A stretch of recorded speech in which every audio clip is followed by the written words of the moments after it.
Well, we got some big news from Arcade 1-Up today in Las Vegas at the 2023 CES. So the deluxe Wheel of Fortune Casinocade.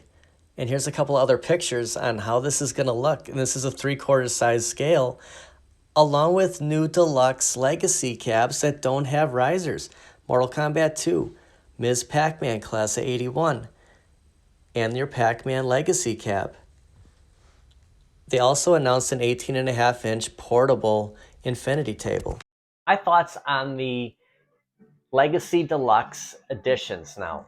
So riserless, right? And it's practically close to that XL form factor. Not sure on the screen size. Is it 19? Is it 17? It pretty much looks like it's going to be a cabinet like these without the riser, right? In the new form factor. So what does that mean looking at Mortal Kombat 2? I'm going to get to that in a second. But none of these legacies, and I do think there's going to be a Street Fighter 2. I just didn't think they showed it because they're kind of like, hey, you know what? We screwed up on Mortal Kombat 30th. There's a lot of fan base for there that not happy about the TN monitors. So they're going to focus on Mortal Kombat 2. Here's the deluxe edition, along with Class of 81, Ms. Pac-Man, and Pac-Man, which is their bread and butter titles. The Street Fighter 2 Deluxe, you know it's going to be there too. They're just not showing it yet. So who knows what that art's going to be? Is it going to be the Road Warrior? Is it going to be a big blue? I mean, we'll see what that means, but no riser. Right, so my impressions of the deluxe editions here: Mortal Kombat 2, Ms. Pac-Man, Class of 81, and Pac-Man. I wasn't too excited when I first saw this earlier today. And then I thought about it, the rest of the day at work, and I'm not like in love with any of these titles, but what it means for us, the consumers, is all the legacies right now that are out. What are they going to drop to? Are we going to be able to get MK30th, Pac-Mania for $199 or less? Is there a reason why Canada had an incredible sale on Pac-Mania a couple weeks ago for $299? Now, if we're going to match up U.S. currency with Canadian currency, $299 is like around it's a little bit more, but just pretend that's 199 US dollars. Like, what are we going to get these cabinets for? So for us that aren't like in love with these new titles and don't want to spend whatever these are going to come in at, I'm holding out for these legacies. I am really debating picking up MK30th when it comes down and swapping it out with my Mortal Kombat 2 Legacy. I'm all about the deals, and I know there's a lot of people out there are looking for the deals, and we're going to benefit the most from this. Very exciting news. And the form factor, at least that Arcade 1-Up is listening to us. They're giving us what we want. A lot of people don't like the risers.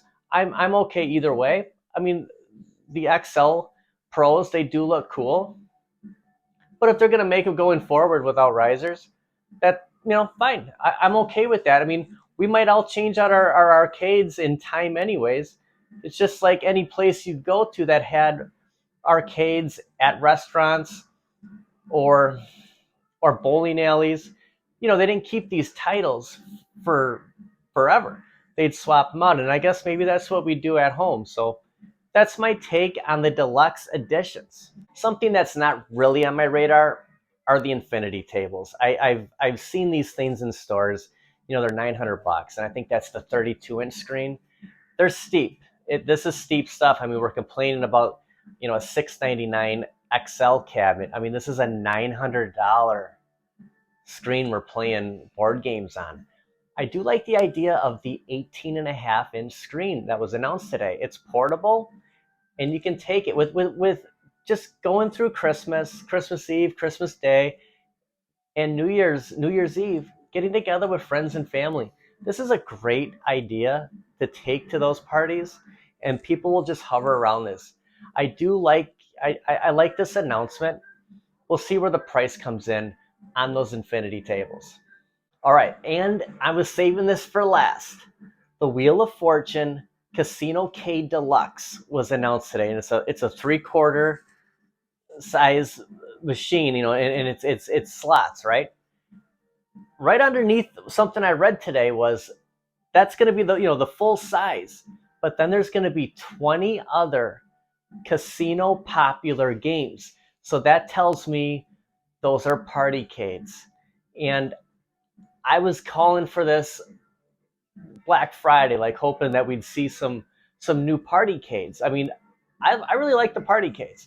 I picked up a Ms. Pac-Man partycade for my parents during the Red Cross event on YouTube last summer. And when I got it and I took it out of the box, I was blown away with the size of that partycade. I mean, you look at at the 3/4 scale. I mean, you just from the control panel up. I mean, that's a partycade. It's just skinnier on the side. It's huge. I mean, you can put that on a counter with a 17-inch screen. It's perfect. The only issue on playing that partycade is the control panel, not the fact that it's a one player, the fact that you really don't have anywhere to put your hands. We've all complained about this ledge, the gap here on those legacy cabinets, the Street Fighter 2, the Mortal Kombat 2, how it bothers your hand when you're resting it on here. Depending on the size of your hand, I said it never really bothered me playing this, but I can see a lot of people resting their hand like, it bothers you that one side's higher than the other. And you can say the same thing for the Killer Instinct. I mean, there is just a hair on here too that, it can be annoying just depending on the size of your hands. But on a countercade, I'm going to compare the partycade to about this. This is about the room we'd have. When you're playing this, there's your hand's not comfortable. And on this Marvel Superheroes countercade, this is a sharp edge here. Now, this isn't the same on my NBA Jam countercade, but on this one, like I was gonna sand it right here. I never got around to doing it, but you get used to it after a while. But it's sharp. I mean, this isn't exactly super comfortable. So like when you're looking at like the Shaq NBA Jam countercade, how are you? I mean, how are it's got to be just miserable playing that thing. So the thing I was disappointed with when I first got the news about the announcement today was there was nothing said about Star Wars and nothing said about Time Crisis. But why would they announce anything about Star Wars? It's a re-release. It's the same cabinet that they had in 2019, except for maybe that molded coin jar they're going to put on there. We know Star Wars is coming. And Time Crisis, we know Time Crisis is coming. We saw the image. The question is that how it's really going to look? And how many of us are getting it? Is it the big blue Ridge Racer put together? This is Time Crisis. I mean, we'll see. I think we're going to see a little difference when that comes out. But I mean, I'm not going to be able to say no to Time Crisis regardless. I mean, it's a shooter, and it's going to be a fun game.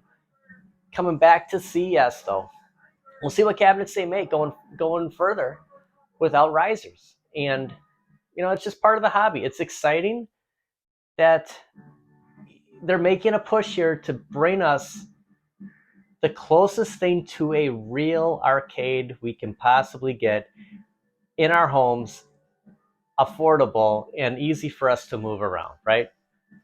Thanks for watching, everybody. I'll see you next time.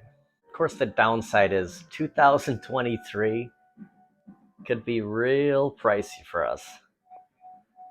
Watch that phone. Well, be careful.